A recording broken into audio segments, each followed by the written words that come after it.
are listening to the Unmasked Agenda here on Rainier Avenue Radio. And we are happy to be broadcasting from the lovely Columbia City Theater. Currently, are waiting for our special guest, Jojo Blacco. And yeah, we're going to try something a little different today. And instead of just talking about politics and policy, we're actually going to dip into the culture aspect of this, like the kind of nerdy good stuff that I like. But before we begin, just wanted to throw out that we recently had Earth Week here at or rather a week of programming, and yeah, we're still doing it, right? So yeah, in fact, so wait, Daniel, we're doing some tomorrow, right? Oh, this is awesome. So we have a communities and clean water panel at noon tomorrow morning, solid ground panel, and rent smart at noon. Okay, those are two different things. And then, oh, that's interesting. A lecture by Professor Charles Jeffries at 1:30 p.m. I wish I could be here, but you can tune right in. And I see our guest is almost here, but I do want to say one thing about the reason why I really, really love the guests we're about to bring up right now. I got to say that living in Seattle, especially being melanated, especially being in any way, shape, or form neurodiverse or, gender diverse, it can be interesting. It's kind of like what Hendrix says, a room full of mirrors, but more importantly, that we as a city sometimes, to quote Andre 3000, our ish sometimes stinks a little bit. So it's always good to sit back and laugh. And plus, for me, as someone who likes to be in the trenches when it comes to political activism, that the best remedy for the blues when we're facing a tidal wave of crypto fascism is sometimes to laugh. And with that, I'm going to bring up our our guest for tonight. Well, I'm talking about first guest. Our guest tonight, Jojo Blacco. Jojo, how you doing? Hi. What up, family? What's going on? You get the first laugh of the night. The only laugh. I love that. The laugh track is so dope. Hey, you think if I call you Alfred, you'll be pissed, won't you? No. All right. I'm gonna say our guy in the chair, quite literally Daniel Bellis to my left. But anyway, how you doing, Jojo? You all right? I'm doing pretty good. I'm doing all right. Excellent. Well, anyway, I hope you're enjoying this lovely weather. And oh, sorry, go on. Yeah, I'm outside. I'm definitely enjoying it.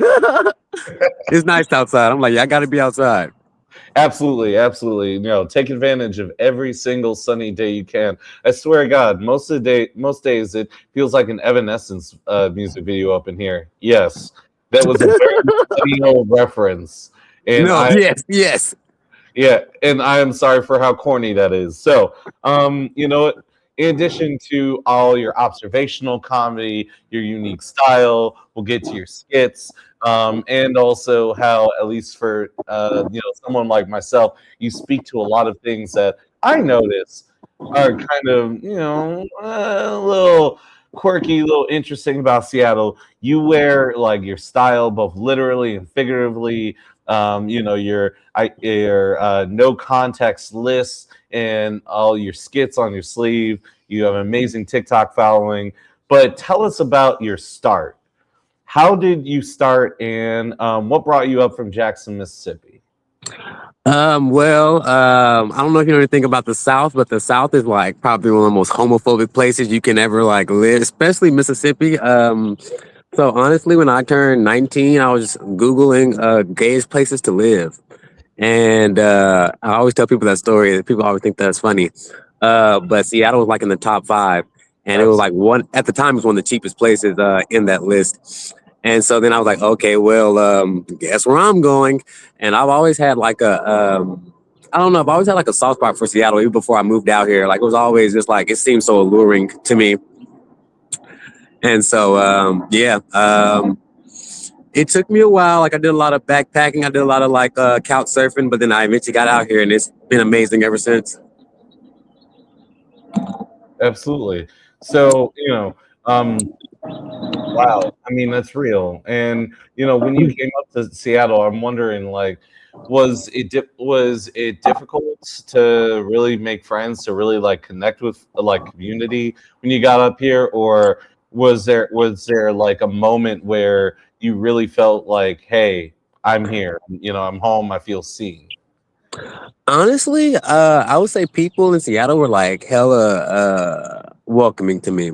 Like if anything, it took me more of a culture switch because as we talked about, I'm from Jackson, Mississippi. So like being from there, it was nothing but black people like in my immediate area. Like we had one white dude that went to our school and like everyone swore up and down that he was black.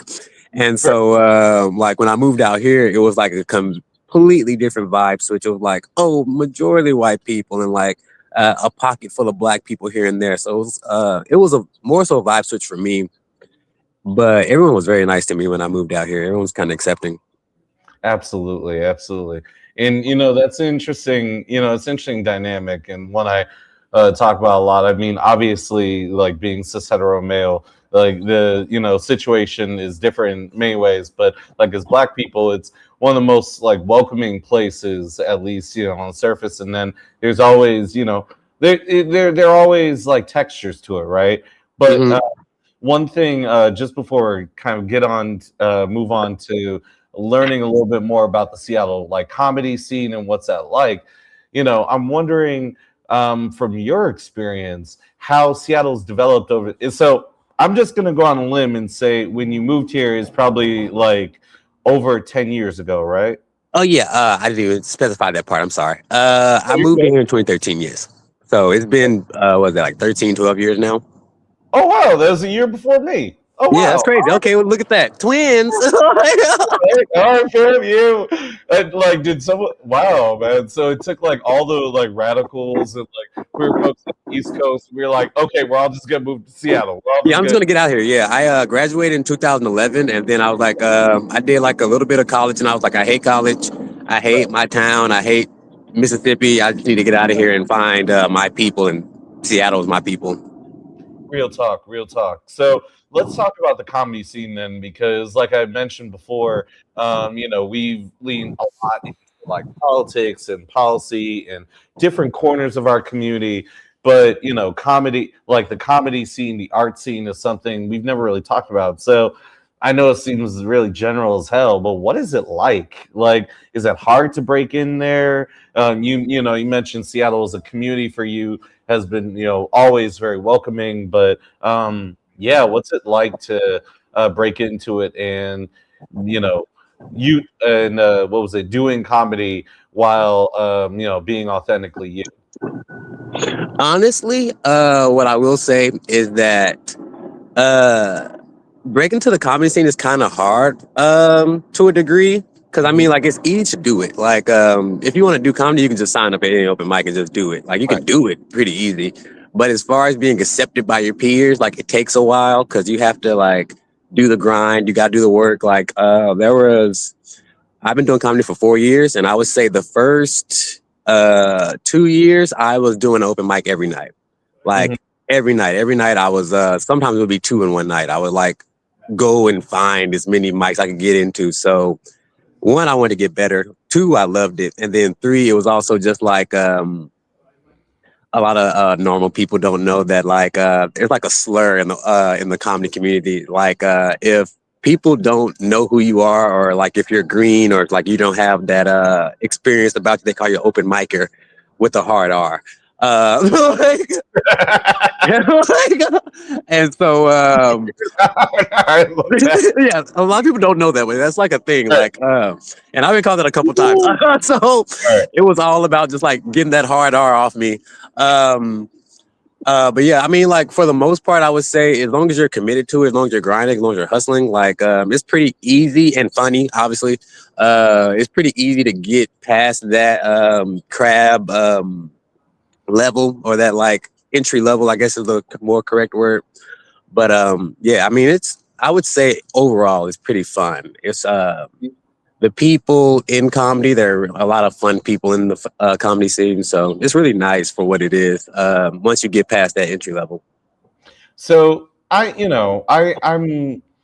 just gonna go on a limb, and at least from what I've gleaned from entertainment, I know that there's you when you're like at home making dinner, just chilling. Then there's you when you're on the mic. How did you create the persona of Jojo Blacko? Like, I mean, I know that's you. That lets your name, but like, when you're on the mic, like, how'd you create that persona? Honestly, a lot of people have like I guess what I don't know what the correct word is. A lot of people have like a reference or like a who their favorite comic was, and that's usually how they kind of like base their persona off of, or like kind of have a inkling of who they are, who their persona is based off a reference. My personal reference, and this is probably going to be niche to some people, but one of my favorite movies when I was growing up was Nutty Professor. And how is that niche? Okay. No, how is that niche? Okay, am I crazy, Daniel? Am I crazy? Is that not classic? Seriously. Okay, am I sorry. I'm just like, how sorry. I talked to a lot of white people, I'm sorry. They'd be like, oh, I ain't never seen it. Maybe once. I'm out because like how is that? How does everyone not know it? Anyway, go ahead. I'm sorry. Please go ahead. No, you're good. You're good. Thank you thank you. So now I don't have to do too much explaining. But no, Dave Chappelle's character in that movie, Reggie Warrington, I watched that movie so many times as a kid that when I eventually did comedy, I was like, I want to be as close to that as possible. Like in that movie, he is just like so like loud, rambunctious, kind of just like unpredictable, like I don't know. It's just he has like a certain swag, even though he gets beat up by Eddie Murphy in that movie. Like it's just a swag that he had, and I don't know. I liked it a lot, and it wasn't too dissimilar from who I was as a person either. It wasn't like I was like putting on a face or putting on a mask, or like if I did it on stage, people would be like, "Oh, you're faking it." Like it's still very similar to who I am as a person. And so, yeah, honestly, yeah, that movie like shaped a lot of my comedy career in no short spell. Yeah, I'm as you mentioned, I'm thinking about that character and what stood out to me about how Dave played that character is it feels like very okay. And now maybe I'm going a little bit. I don't know if this is a flex or maybe a niche, but it reminds me of my impressions of like the early 2000s, like comic scene in the early 2000s, like Def Jam poetry scene, like that or that poet that is very much bringing a certain edge based on like their experience, right? Like the kind of George Carlin or Chris Rock-esque comedy specials back in the early aughts where it's less like, hey, let me be witty and say something goofy, but it's more, what really grinds my gears or like silly or like this is this is BS yeah.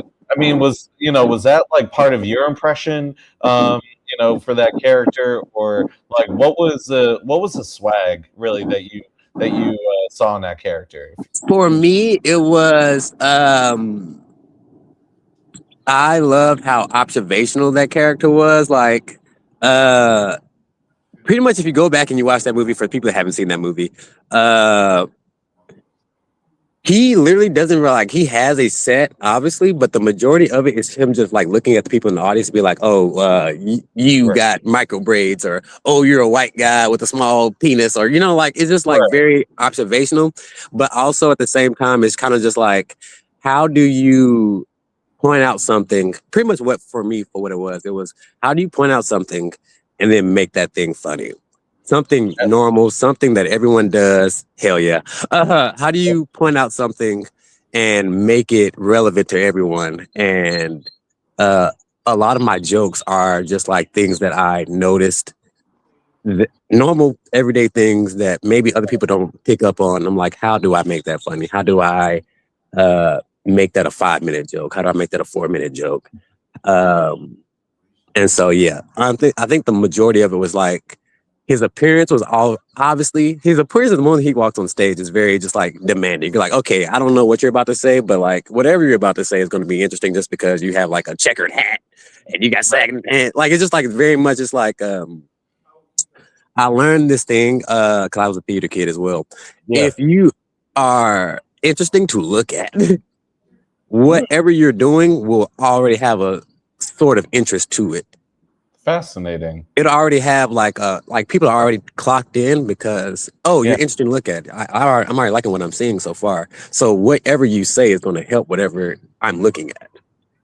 So, one thing about your style is that, if I were describing, forgive me if I'm incorrect or out of pocket, but it's very iconoclastic that meets like kind of Seattle punk that meets like Afro punk that like meets very what the word is on the tip of my tongue, but yeah, like you have a very unique style. So did you do you like cultivate your style on stage? And I remember, and actually this came about for listeners out there.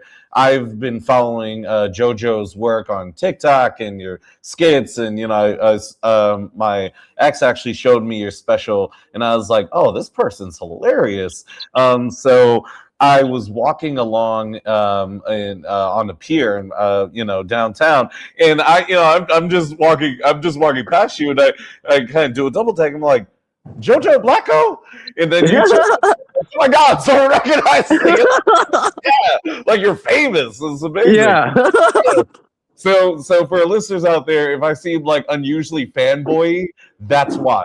But back to the question. So your style, like, is it are those the components, or like how do you curate that? Honestly, those are pretty accurate analysis. Honestly, because for me, I think a lot of people don't understand that the way I dress on stage. You saw me in real life. Yeah. That's pretty much how I dress in real life. Right. I don't put on a costume. I don't. I'm just authentically myself. And Afropunk was a big influence. I mean, I was a big Pinterest kid. I loved Pinterest. And just like finding I don't know, like fashion has always been one of my biggest things. I love fashion. And like we talked about earlier, being from Mississippi, it was very hard to express that. I remember the first time, it was like 2009, 2008, and I bought skinny jeans from Hot Topic. I'll never forget this moment. And I was like hella excited, and I wore those skinny jeans outside, and I think I walked like to my friend's house or something. And in that 12-minute walk, two people like shouted the F slur at me from their car, and I was like, I don't want to live here. Like I'm like, this is just me like just figuring out what I like, and like just me putting on something as harmless as skinny jeans in 2009, which I felt like was the norm at the time. Any other place It definitely was like, oh no, this is weird. What are you doing? But no, yeah, Afropunk definitely a big influence. I don't. Okay, I'm not gonna say niche anymore because maybe you seem like you're clocked in. But PM Dawn, love that band. Love that band. That band, like, also I love their style. Another big influence for me. George Clinton. Yes. Yeah. Big style influences for me. Also, obviously, I'm a JoJo's Bizarre Adventure fan. I love that show. Like that show also helped my style out a lot. I just love anything that seems quirky or alt. I obsessed fashion wise. Absolutely, and I gotta say, first of all, I'm sure a bunch of people probably said this, but I'm really glad that you're sharing like this experience, because I think, particularly in Seattle, a lot of folks, because we live in like this really lefty bubble, forget that like there are people throughout the country who are queer or who are neurodiverse or who are who are disabled or any range of like non like dominant identities in this in America that have to deal with harassment on a daily basis. and Yeah.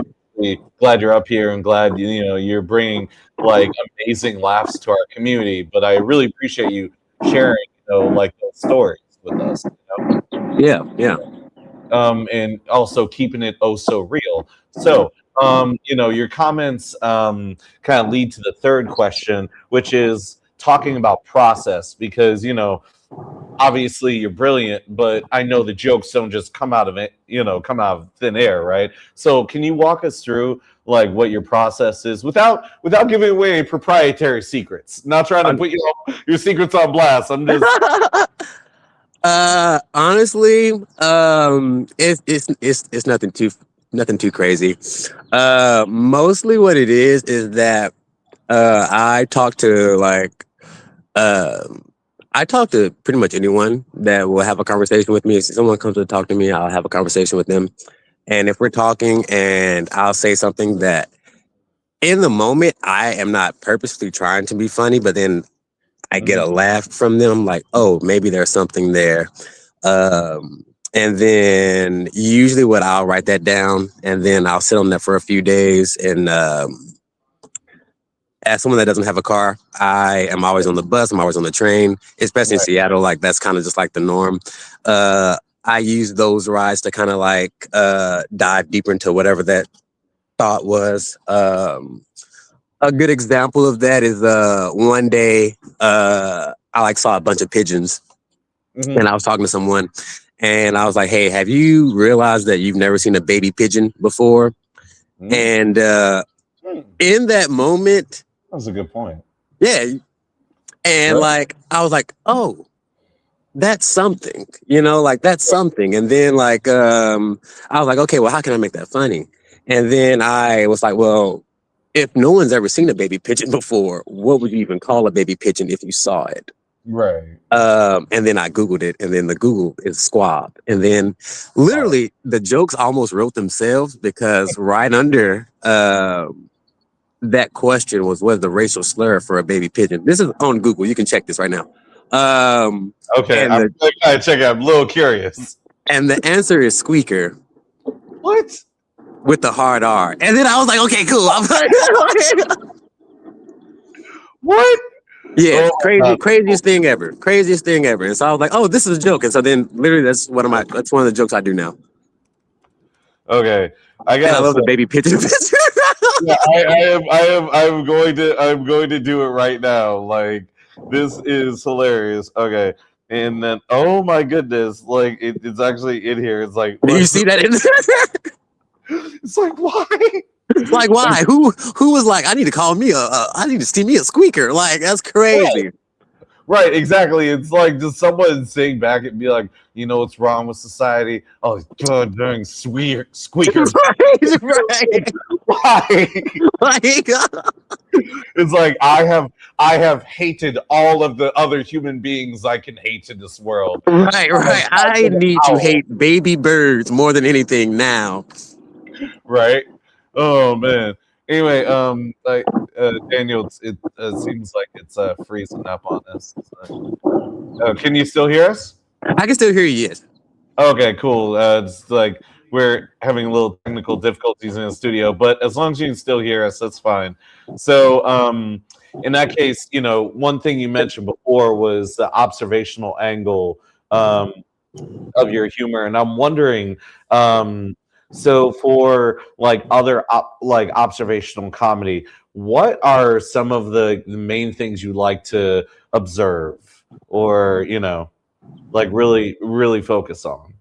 Well, one of the things that I really enjoy is I love community and I love I love the science of people. And one of the things that I try to do with my observational comedy is highlight the fact that people are more alike with each other than they think that they are. Right. Like people have more similarities with each other than they ever care to admit to, or maybe just don't realize. And so, as I was saying, like I talk to a lot of people and I just hear a lot of things come up in familiarity with people. Like You were talking about some of the videos that I do, like my Excuse Me White Lady videos. The whole point of those videos is just to show, I'm going to tell you a secret. Yeah. A lot of those videos are really about me Mhm. as a Black non-binary person, but I'm just like, white women also love these things. Right. And I've noticed that, like, I never even have to admit that I am the person that I'm actually talking about. I just scope it towards, oh, white women love this. And then it'll be like 200, 300 white women like, oh, yeah, I do love this. Like, this is me. You're talking about me. And I think that it's such a beautiful thing because, like, it just brings people together. It makes people realize, like, oh, I have so many similarities with this person who I've never met. Right. I've seen people like become friends in my comments just because, oh, I got a cat named too. Like, it's Right. just, I don't know. It's a really beautiful thing to me. So I just love community.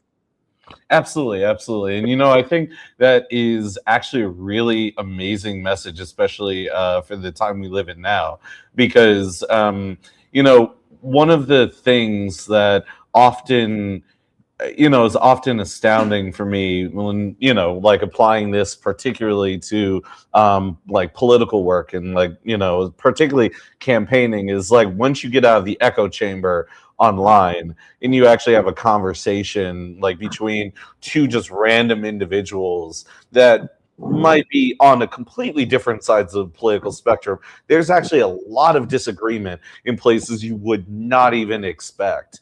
I'm talking about things that we think are like super lefty, or even, there have been times where I've been in a barbershop and someone will say something that is very MAGA coded, and I'm kind of like taken aback. I'm like, wait, what?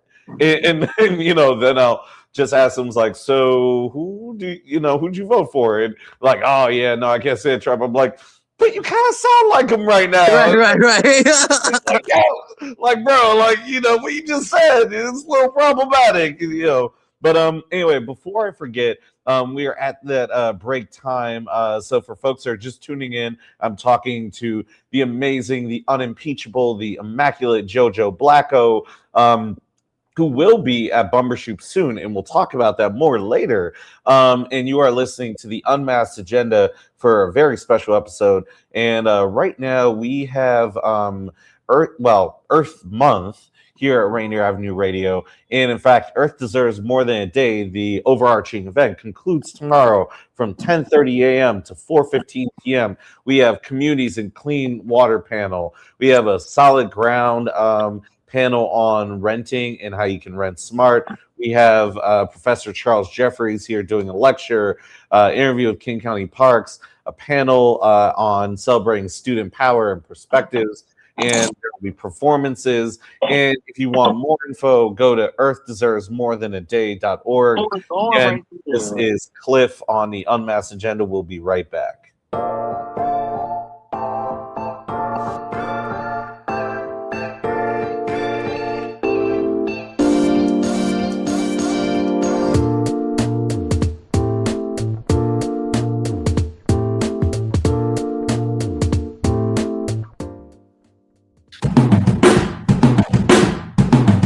Rainier Avenue Radio. Rainier Avenue Radio. This April, the Earth isn't asking for just one day. It's calling for a move. Join Rainier Avenue Radio for the 2026 Environmental and Climate Justice Summit, a full week of inspiration, education, and action. April 18th through the 24th. Powered by the Urban League of Metropolitan Seattle and sponsored by King County Park, this is more than an event. It's a community experience. Tune in for live broadcasts featuring critical conversations on climate justice, engaging panel discussions, and powerful lectures. Independent films that challenge and inspire, and vibrant multicultural performances with traditional dance and songs that honor our connection to the earth. This year, we're uplifting the voices of tomorrow with youth perspectives front and center, sharing what climate justice means to their future. Plus, don't miss our free community field trip. Explore culture and sustainability at the Duwamish Longhouse and Cultural Center and discover innovation in action at the Seattle Climate Innovation Hub. It all kicks off Saturday, April 18th, noon to 2, with a live broadcast from the Urban League's Black Earth Day celebration. The Earth deserves more than a day. It deserves our voices, our action, and our commitment. Join us April 18th through the 24th, streaming live on Rainier Avenue Radio. Be informed, be inspired, be part of the change. Hey, Seattle, tune in to Lidline Sports every Monday, 7 p.m. to 8 p.m. What up, yo?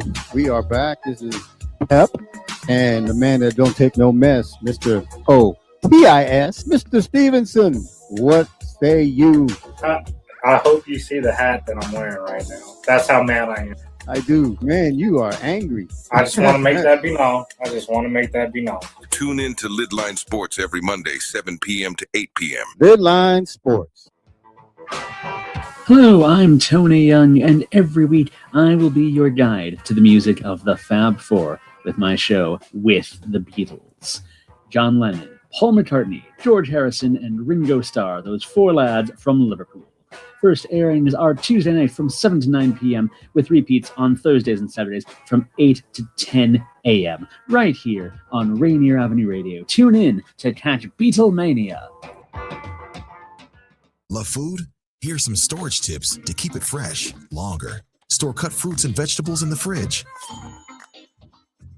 Place in reusable containers. Keep bread in the freezer for longer storage. 40% of food in the U.S. goes uneaten. Save money, save food, save the planet. Visit Seattle Public Utilities for more tips. You're listening to RainierAvenueRadio.world. Check us out on social media. Facebook and Instagram, RainierAvenueRadio.world, and on Twitter at RainierAvRadio.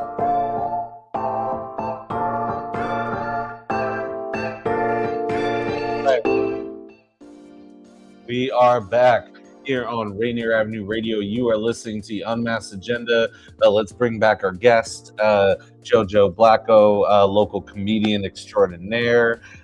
So we were talking a bit about method and process, but I'm just kind of want to pivot a little bit and talk about some of your favorite jokes, because of course, you know, my favorite series is "Excuse Me, White Lady." Sorry, and you were just mentioning it. I apologize if I butchered that impression. I am so sorry. No, that was good. Fair enough. At least I at least got your approval. Excellent. But yeah. So, what are some of your favorite jokes to do, and what are the jokes that like people respond to?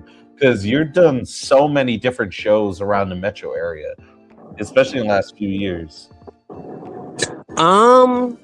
Okay, I'll start with one of my favorite jokes that I do. We haven't talked about this at all actually so far, but I'm a huge wrestling fan. Love wrestling. One of my favorite wrestlers is John Cena. And I'll delve into a little bit more. I've been obsessed with John Cena since 2002. Love John Cena to the point to where literally I tell people I'm a John Cena historian. Like I know so much about John Cena, it's almost insane. And one of the jokes that I do is I just break down that John Cena was so black in 2003 because a lot of people don't remember that era of John Cena. They just know him as like, the actor. Right. But that was like when he was so interesting to me. Like he was just so interesting. And like I break down a lot of like things that he was doing in that time frame of like it's a call and response joke. So I'll be like, John Cena's so black, and then the crowd will be like, how black is he? And then it'll be like, he's the only wrestler to release a rap album that went platinum, and then he got stabbed in a nightclub via storyline. He was like the white Tupac. John Cena's so black. He challenged Jay-Z and Fabulous to a rap style freestyle battle in Seattle. And Jay-Z and Fabulous like, nah, I don't want to do that. I don't want that smoke, John. Like, I don't know. And then the punchline to that joke is that John Cena was so black that he adapted the mindset and catchphrase of every single black dad in the hood. you can't see me. Right. I was about to ask if he's there with you right now. Right. He's here. He's always here. Yeah, But yeah, no, I love my wrestling jokes are probably like my favorite jokes that I do. And I'll tell you the one I usually get the best audience reaction from, and honestly, just to make it more personal to me, I opened for Mick Foley because Mick Foley was like on a comedy tour late last year, and they asked me to open for him or host for him. And we had never met before, but I was really into him as a kid. I had his action figures. I'm a '90s kid. I love Mankind. I love Mick Foley. Yeah. And so I just did. They said I had 10 minutes, and he asked me what I was going to do during that time. Like, what was I going to talk about? And I was like, oh, I can do just 10 minutes of wrestling jokes. And he was like, is that just for me? And I was like, no. This is no. This is me. And it was so serendipitous that like I did my set, and then at the end of my set, I brought him on stage because he was about to do his set. And before he even said a word, he was like, "Do you want to come and do the rest of this tour with me?" And I was like, "Hell yes, dude, hell yes."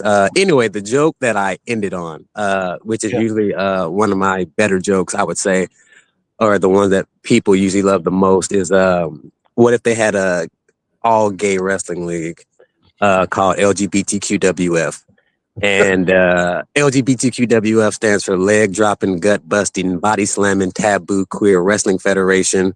Oh, that's I do a chant with that as well. Any wrestling fan knows that Stone Cold Steve Austin did the what chant. And so what I do with that joke is that I'll name a bunch of gay wrestler names that I wrote, and they'll say what at the end of each one. And a few that I'll do, I won't do the whole joke, but a few that I do is Wrong Hole Steve Austin, Gay Mysterio, Dwayne the Rock Hard Johnson, Dick Flair, Cock Lesnar, the Lumbertaker. It's a really fun joke. And then I'm like, when I was writing that joke, I was like, okay, I can't just do wrestler names for like 2 minutes. So then how do I dive into that more and make it a more fluid thought? And I was like, okay, well, they got to have gay matches too. Then that makes sense. They would have to have gay matches as well.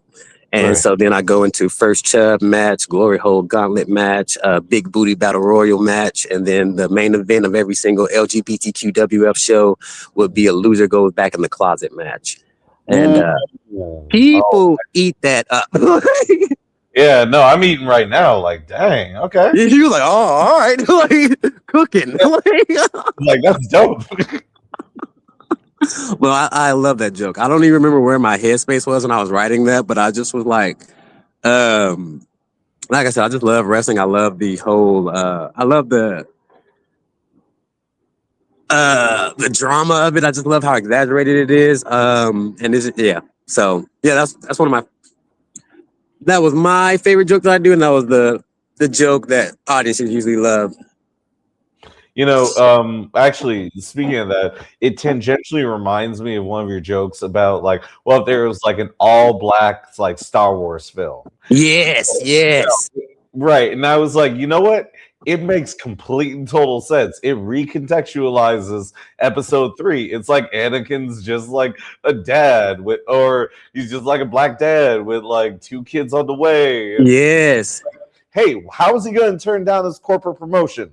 I'm just saying, like, why is he the bad guy? If anything, like the Jedi Order is just it's really just Hayden's like holding him back, No, I love episode 3. I was obsessed with episode 3.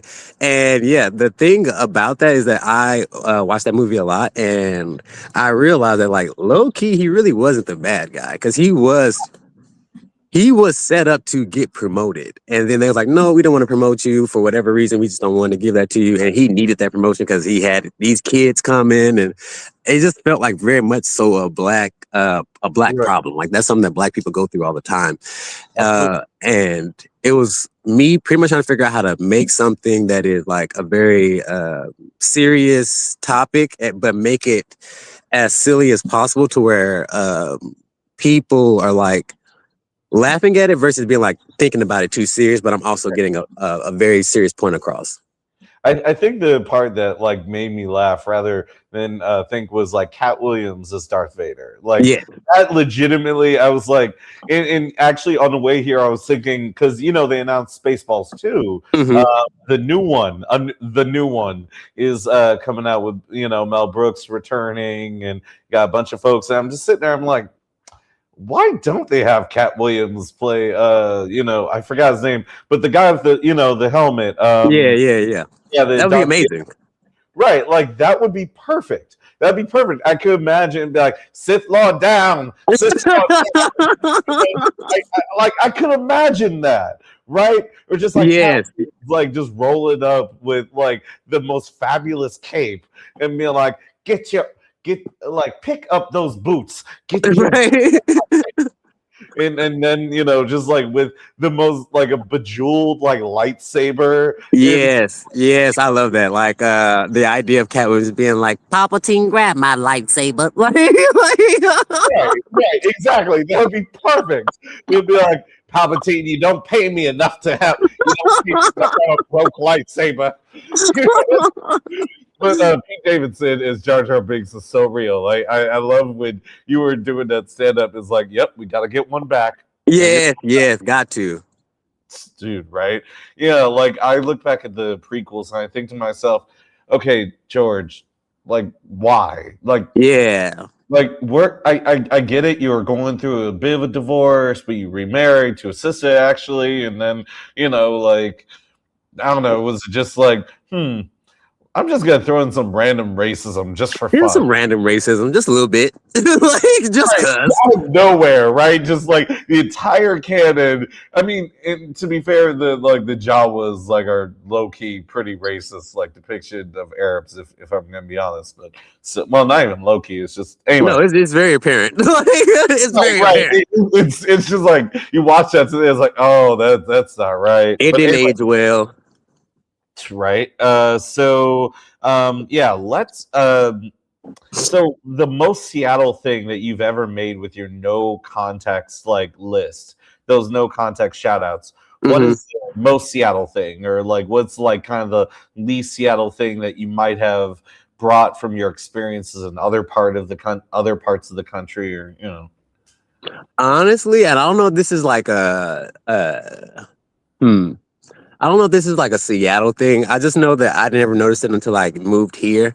But the idea of, or let me never say the idea, but the existence of a scary McDonald's never. I feel like that's so Seattle, like because I've been many places, and I feel like McDonald's. Like I love McDonald's. I feel like I never ran to a scary McDonald's until I moved to Seattle, and Seattle has a few, but. Yeah, like but I remember. Yeah, I remember. You said what?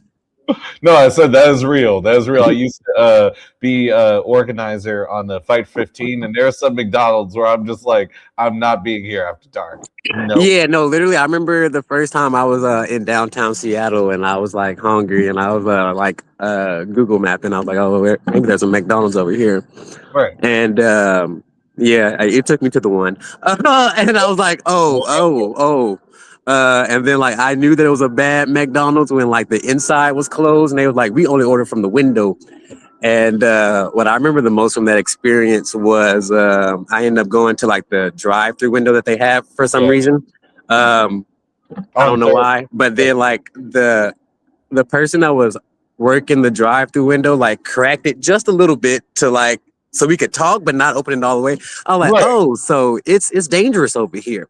And so, yeah, I made a McDonald's video, and I feel like that was like one of the most Seattle coded things that I've done. Obviously, also Trader Joe's. White people love Trader Joe's in Seattle. I don't know what it is. They freaking love Trader Joe's. And I always get dragged to Trader Joe's with my white friends. Right, it's like mayo sriracha. Like mayo sriracha, that's literally like I remember when it first came out or when I first learned about it, and I was just kind of scratching my head. I'm like, but why? It's why? You're right. It's like you water down something that's supposed to be spicy, yet at the same time you are trying to make something spicy that's intentionally just like bland. Right, like intentionally bland. Yeah, Like what is that? it's like just have some spice. It ain't gonna kill you, you know. You're right, right. Yeah, it's interesting that you say that because there Seattle is this interesting place. With my family back east, I always say that Seattle is a very wealthy city, but the wealth is so maldistributed. You can just see the inequality like in random places. It's like you have this Emerald City, and then you have there's all these random tents just like out here, and Hmm. everyone you talk to is like, yeah, I'm doing well, but also I can barely afford to eat these days, and it's just it's wild. It is wild. It is wild. It's insane. Yeah. Right. It's intense. Yeah, and it's interesting because I don't know if this is your experience, but I moved here a year after you, and seeing how Seattle went from there are some things that were expensive back in the mid 2010s, and then at least like right before the pandemic, it just started becoming really insane. And then the pandemic, I felt like was this weird inflection point. Well, not weird. I mean, there are concrete reasons, but the inflection point where then suddenly we saw just prices go into stratosphere and like costs rise exponentially. I mean, was that your experience or? Yes. The funny thing is that the majority of my time in Seattle, I was or Seattle Tacoma area, 'cause I lived in Tacoma mostly before I like strongly moved to Seattle. I moved to Seattle strongly like maybe 3 years ago, but I was living in Tacoma and just like making that trek up here. And I was working retail the entire time, up until like recently. And so like to me, I got to see it firsthand because just not I mean I can say where I worked, it doesn't matter now. But I worked like a lot of mall stores like FYE, Route 21. Yeah. That's usually what people say. I have that membership. Yeah, I was like, oh, that seems cool. And so I would see stuff that like I knew for a fact it probably took like less than $1 to make was like going up to like $50. Like a shirt is $50 for some reason. I worked at Zara. I worked at like a lot of a few high-end clothing stores. Right. And I noticed I'm just like, there's no way that the average person should be able to afford this. When 6-7 years ago, you could go into the mall and spend $100 and like leave with a decent outfit. Now, if you go to the mall with $100, you're gonna get maybe two things. Like I don't know. It's just like it's a different dichotomy now. And so I don't know. I think it's scary where things are going now. Absolutely.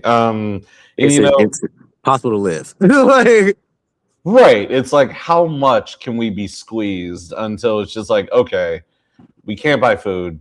Right. We're gonna like wear our clothing as much as possible, and then let's just like figure out how we can like string some like leaves together, I guess, to like make like leaf shirts and like bark pants and literally stuff like that, until it's like, oh, sorry, you gotta like pay a subscription fee in order to be able to like shave the bark off a tree. It's right. like, the Great Depression, the sequel. Exactly. Great Depression, the new one. Right, the new one. By the Trump Corporation. We can't even sell steaks. Right. Literally, it's bad. We bankrupted a casino in Atlantic City, which I gotta say, that is special. That's something. That is insane. Right. So speaking of something really cool, so something cool I learned about you is that you were in a horror film called Deciduous.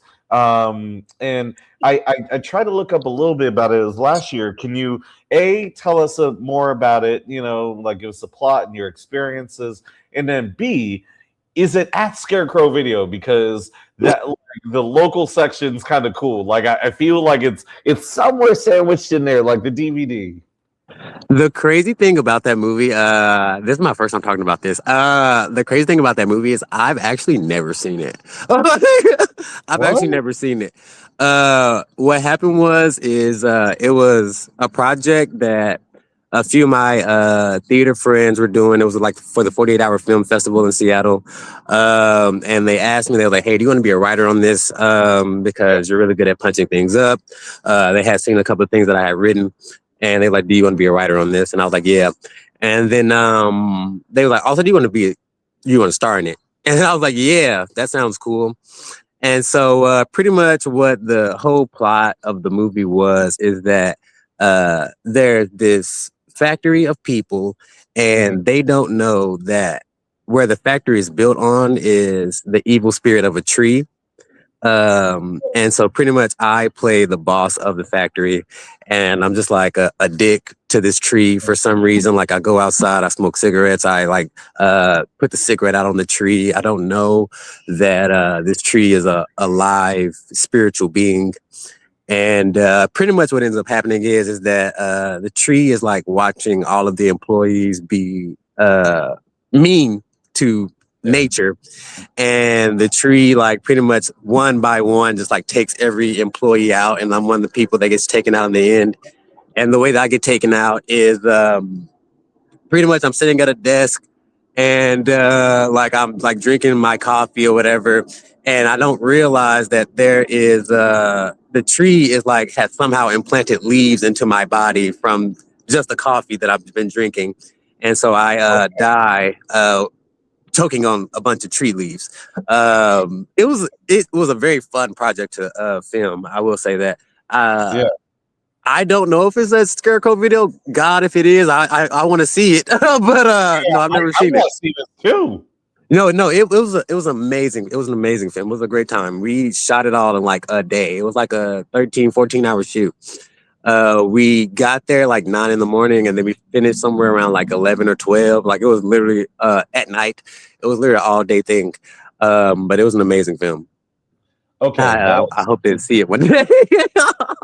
Yeah, no, I'm gonna find that. Like before, what was it? Before the Unmasked Agenda ends on our like 5th season or something like that, and we have like a legendary run. I'm gonna find that film. I'm gonna be like, yo, Jojo, we gotta please do. Watch party, like, please. Exactly. Like come by the crib. Like I'll rent out like the common area. We'll have like this grand screening because that sounds like the most the most peak Northwest horror film. Yes. Like to have a tree and evil spirit evil spiritual tree going after people that abuse nature. Like that's a fantastic. Yeah, it was beautiful. Like when they told me about the idea and they told me what they wanted to do, I was like, that's beautiful. Like I love that. Because I feel like people don't even realize how shitty we are to nature, like on a regular day basis. And so yeah, the whole premise was like beautiful to me, and I was like, yeah, I want to work on that. But yeah, so yeah, I would love that. Awesome. Okay, so we're almost out of time, but this has just been it's been amazing. If you have time, if we can, make it work, I'd love to have you back on the show. But I have 2 questions because I am a fan and I'm curious about this. So if you could remake any film or TV show as an all-black ensemble, like or just like an all-black TV show, which one would you do? And can't be Star Wars. I'm curious. Okay, I think I think this one's gonna probably throw you for a loop, but if I I don't want to throw myself for a loop. I think if I could make any TV show an all-black cast, it would be the Dukes of Hazzard. Oh my! Wait, including with the car with the General Lee. Yeah. Oh my God. Wait. I think that would be insane. But would it star Kanye, or would Kanye produce? Kanye. like the General Lee's right there. Like he says he's a toad, but like come on, like come on. He was like rocking like the Confederate flag on City forever. Like Oh my That god. is genius. I think I'm gonna write that down. Yes. I love that. Yes. That is for you. Better yet, have it star Jonathan Majors, because after Marvel, Jonathan he's doing this like alt-righty thing. So I don't know, Yes. maybe this could be his breakout thing, you know? And no, Jonathan Majors definitely has the face for it. Like he looks like he would be in that realm of So yeah, most definitely. But yeah, no, I would love that. I would love a Dukes of Hazzard like all black people. Like yeah, that would be sick. Oh man. Okay, and then last but not least, as a Marvel fan boy as well, which heroes would you like to team up with? Like if you could like cameo in like an MCU film or TV show or something like that, like who would you want to team up with? Oh man. I'm not even gonna think too hard about that one. Spider-Man, obviously, but to be more specific to myself, Hobie Brown Spider-Man. Yeah. Oh, dude, that would be amazing. Love Hobie. I think that would be so dope. Instrument? You said what? Do you play a musical instrument? Do I play musical instruments? No, I do not. But I did used to write a lot of music, so I think that would be enough. We got enough right there. That's enough. That's perfect. I like Sony, is like creating all these Spider-Verse spin-offs. We got Spider Noir coming on Amazon Prime. So like if anyone from Sony is randomly just like scrolling at night and finds this, there you go. Here. I'm available. Hire me. And I mean, you're doing them a favor. If anything, like, oh god, Sony Pictures. They make so many bad movies. I was watching Morbius like last night just because I was like stoned. I'm like, all right, those times where it's like, okay, I just want to watch something funny, and the whole time I was like, I'm morbing. It's morbid time. Oh my god, Madam Web's somehow way worse than Morbius, though. I don't know how. Madam Web is like if an alien came down, it's like, yo, I can make a movie. Let me just literally pilots together and write what I think humans would say, and then they just like found a random comic and be like, yeah, this makes sense. Yes. Oh no, go ahead. Where are you going? No. I agree. Right, but Jojo, I appreciate you. Thank you, and also thanks just being not just authentic, but hilarious, smart, observant, and like keep on making awesome jokes. And like I'm not trying to be self-aggrandizing. I'm just saying, feel free to roast me a little bit and be like, yeah, like. But for real though, and I can't wait. I'm going to make it to one of your shows soon. In fact, you're going to be at Bumbershoot when? I'm gonna be at Bumbershoot the first day of Bumbershoot. That date is, I want to say somewhere in June, if I'm not mistaken. They haven't given me the date yet, but I do know that I got asked.